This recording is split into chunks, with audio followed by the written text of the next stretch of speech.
Assalamualaikum warahmatullahi wabarakatuh. Perkenalkan, nama saya Aulia Julianti. Kami dari kelompok 2 akan menjelaskan mengenai pembinaan dan pengawasan bank. Sebelumnya saya akan menjelaskan terlebih dahulu mengenai pengertian dari pembinaan.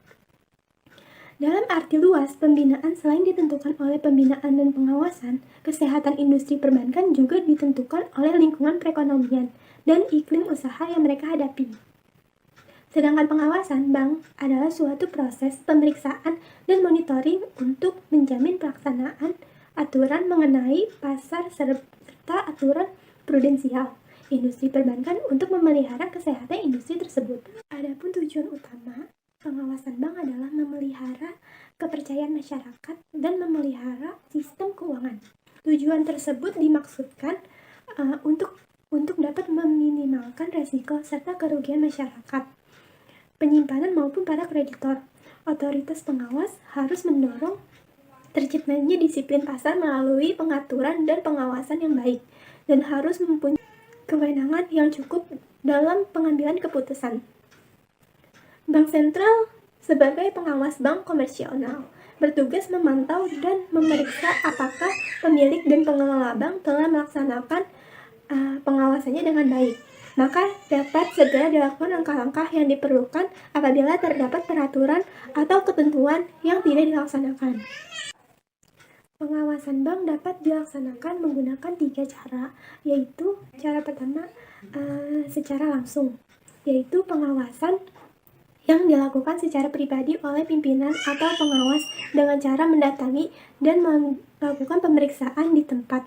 Cara yang kedua, secara tidak langsung, yaitu pengawas tidak langsung merupakan tindakan pengawasan dan analisis yang dilakukan berdasarkan laporan berkala yang disampaikan oleh bank, informasi dalam bentuk komunikasi lain, serta informasi dari pihak lain.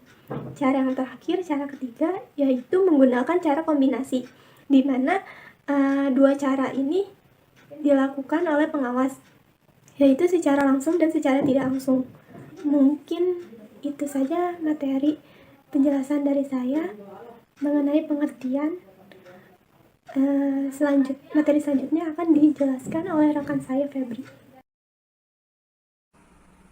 Assalamualaikum warahmatullahi wabarakatuh. Perkenalkan, nama saya Febri Nurhafizah. Di sini saya akan menjelaskan mengenai prinsip dasar pengawasan bank yang efektif. Dalam prinsip-prinsip dasar pengawasan bank yang efektif di beberapa negara yang lazim dan terbaik secara internasional dikenal dengan sebutan 25 Core Principle for Effective Banking Supervision yang dikeluarkan oleh Bank for International Settlement, mencakup 7 aspek penting. Yang pertama adalah kelembagaan, yaitu sistem pengawasan bank yang efektif memerlukan penetapan tanggung jawab dan tujuan yang jelas bagi lembaga terkait dalam tugas-tugas pengawasan bank. Harus memiliki independensi operasional dan sumber daya yang cukup. Diperlukan konsensus untuk tukar-menukar informasi antar lembaga otoritas pengawas dan perlindungan kerahasiaan data yang diperlukan. Yang kedua adalah perizinan, yaitu otoritas perizinan harus memiliki kewenangan untuk menetapkan data dan menolak segala pengajuan dalam pendirian bank yang tidak memenuhi standar. Proses perizinannya mencakup penilaian struktur kepemilikan organisasi bank, komisaris dan direksi, rencana operasi dan pengendalian internal, serta proyeksi laporan keuangan dan permodalan. Yang ketiga adalah persyaratan dan ketentuan kehati-hatian, yaitu otoritas pengawasan harus menetapkan kebutuhan penyediaan modal minimum untuk semua bank berdasarkan prinsip kehati-hatian yang mencerminkan risiko yang diambil dan kemampuan baik untuk menyerap kerugian. Otoritas pengawasan harus dapat memastikan bahwa bank telah menetapkan dan melaksanakan kebijakan, praktik-praktik, dan prosedur dalam melakukan penilaian terhadap kualitas aset bank. Yang keempat adalah metode pengawasan bank, yaitu pengawas bank harus melakukan kontak secara teratur dengan manajemen bank dan memiliki pemahaman yang seksama terhadap kegiatan bank yang diawasi. Kegiatan pengawasan bank mencakup tahap-tahap pengumpulan data, pengkajian dan analisis terhadap laporan-laporan bank, baik secara individu maupun secara konsolidasi. Yang kelima adalah informasi, yaitu pengawas bank harus dapat memastikan bahwa bank telah memiliki catatan akuntansi yang memadai berdasarkan kebijakan dan prinsip-prinsip yang berlaku dan diterapkan konsisten, sehingga dapat menyajikan secara berkala laporan keuangan dan hasil usaha dengan wajar dan benar. Yang keenam adalah kewenangan formal lembaga pengawas, yaitu otoritas pengawas harus memiliki kewenangan untuk melakukan langkah-langkah tindak lanjut pengawasan apabila dijumpai adanya bank yang tidak mampu memenuhi ketentuan kehati-hatian. Yang ketujuh adalah pengawasan lintas negara.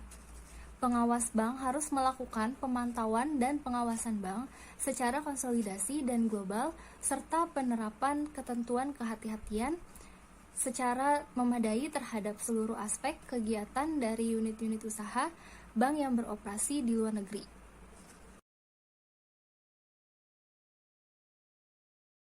Saya Diego Santoso. Selanjutnya, saya akan menjelaskan tentang tindakan yang harus dilakukan jika bank mengalami kesulitan dan dalam keadaan bahaya. Pengawasan yang dilakukan oleh Bank Indonesia dalam penilaian suatu bank yang mengalami kesulitan dan membahayakan kelangsungan hidup bank tersebut. Maka tindakan yang harus dilakukan adalah: yang pertama, pemegang saham menambah modal. Yang kedua, pemegang saham mengganti dewan komisaris atau direksi bank.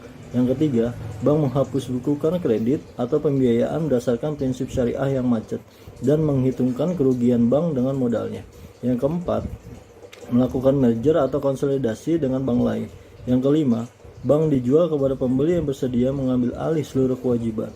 Yang keenam, bank menyerahkan pengelolaan seluruh atau sebagian kegiatan bank kepada pihak lain. Yang ketujuh, bank menjual sebagian atau seluruh harta dan kewajiban kepada bank dan atau pihak lain. Apabila tindakan di atas tidak mampu untuk mengatasi kesulitan yang dihadapi bank dan menurut penilaian Bank Indonesia dapat membahayakan sistem perbankan, maka Bank Indonesia dapat mencabut izin usaha bank dan dapat menyelenggarakan rapat umum pemegang saham atau RUPS guna membubarkan badan hukum bank dan membentuk tim likuidasi. Assalamualaikum warahmatullahi wabarakatuh. Di sini saya akan menjelaskan mengenai independensi bank sentral. Beberapa studi menunjukkan bahwa krisis perbankan yang terjadi di beberapa negara disebabkan oleh kurangnya independensi lembaga pengawas perbankan dari berbagai tekanan dan intervensi politik. Dan hasil studi mendorong argumen bahwa pengaturan dan pengawasan bank sebaiknya memiliki independensi dan terpisah dari bank sentral. Independensi ini merupakan kebebasan dari pengaruh, instruksi, atau pengarahan. Selanjutnya, ada 5 aspek dari independensi bank sentral, yaitu yang pertama, institutional independent, yang merupakan suatu kebebasan terhadap campur tangan pemerintah dan atau pihak lain. Yang kedua, ada goal independent, merupakan suatu kebebasan dalam mencapai sasaran akhir. Yang ketiga, instrumen independent, yang merupakan kebebasan dalam menggunakan instrumen dan menetapkan sendiri sasaran kebijakan moneter.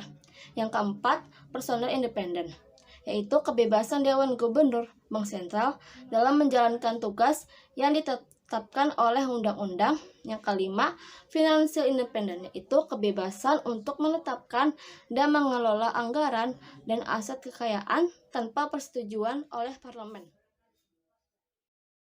Assalamualaikum warahmatullahi wabarakatuh. Perkenalkan, nama saya Bella Nintias Putri. Saya dari kelompok 2 akan menjelaskan mengenai pengaturan dan pengawasan sistem pembayaran. Bank sentral terlibat dalam sistem pembayaran karena sistem pembayaran merupakan bagian yang tidak terpisahkan dari sistem keuangan dan perbankan dari suatu negara. Keberhasilan sistem pembayaran akan menunjang perkembangan sistem keuangan dan perbankan. Sebaliknya, risiko ketidaklancaran atau kegagalan sistem pembayaran akan berdampak negatif kepada kestabilan ekonomi. Sistem pembayaran dibagi menjadi 2 jenis. Yang pertama, sistem pembayaran tunai. Merupakan kebijakan Bank Indonesia di bidang pembayaran tunai yang mencakup 3 aspek pokok terpenting. Yang pertama yaitu yaitu pemenuhan kebutuhan masyarakat terhadap uang kartal. Kebijakan ini diarahkan untuk menyediakan uang yang layak edar dan jumlah yang cukup, baik dari segi nominal maupun jenis pecahan yang sesuai secara tepat waktu. Yang kedua, yaitu menjaga kualitas uang layak edar. Yang ketiga, tindak preventif serta represif dalam mengurangi peredaran uang palsu. Baiklah, selanjutnya saya akan menjelaskan mengenai jenis kedua, yaitu sistem pembayaran non-tunai. Dalam kebijakan ini, sistem pembayaran menurut Bank Indonesia mengutamakan penurunan resiko dan peningkatan efisien serta penurunan resiko sistem pembayaran. Sistem pembayaran non-tunai ini adalah suatu sistem yang mencakup pengaturan, kontrak atau perjanjian, fasilitas operasional, dan mekanisme teknis yang digunakan untuk penyampaian, pengesahan, dan penerimaan instruksi pembayaran, serta pemenuhan kewajiban pembayaran melalui pertukaran nilai antar perorangan, bank, atau lembaga lainnya baik domestik maupun antar negara. Proses penyelesaian pembayaran yang dapat dilakukan untuk sistem pembayaran non-tunai tersebut. Yang pertama, ada sistem batch.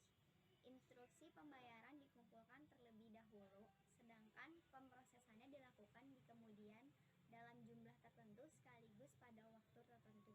Yang kedua, ada sistem real time atau sistem seketika, di mana sistem ini merupakan penyampaian dan pemrosesan instruksi pembayaran yang dilakukan setiap satu demi satu yang datang adanya transaksi pembayaran. Menurut The Committee on Payment and Settlement System Bank International Settlement (SPSS) BIS 1996, terdapat 5 jenis risiko pembayaran, yaitu yang pertama, risiko kredit. Risiko ketika salah satu peserta dalam sistem pembayaran tidak dapat memenuhi kewajibannya pada saat jatuh tempo atau di masa yang mendatang. Kedua, risiko likuiditas. Risiko ketika salah satu peserta dalam sistem pembayaran tidak memiliki cukup dana untuk memenuhi kewajibannya pada saat jatuh tempo, meskipun barangkali mampu pada waktu yang akan datang. Ketiga, risiko hukum. Risiko ketika kerangka hukum yang lemah atau ketidakpastian hukum yang dapat menyebabkan atau memperburuk risiko kredit dan risiko likuiditas. Keempat, risiko operasional. Risiko yang timbul oleh faktor-faktor internasional seperti tidak berfungsinya secara teknis atau kesalahan operasional yang dapat menyebabkan atau memperburuk risiko kredit atau risiko likuiditas. Kelima, risiko sistematik. Risiko ketika ketidakmampuan salah satu peserta untuk memenuhi kewajibannya atau gangguan pada sistem yang menyebabkan ketidakmampuan peserta lain. Selanjutnya, kegagalan pembayaran tersebut menyebar secara luas sehingga membahayakan sistem dan pasar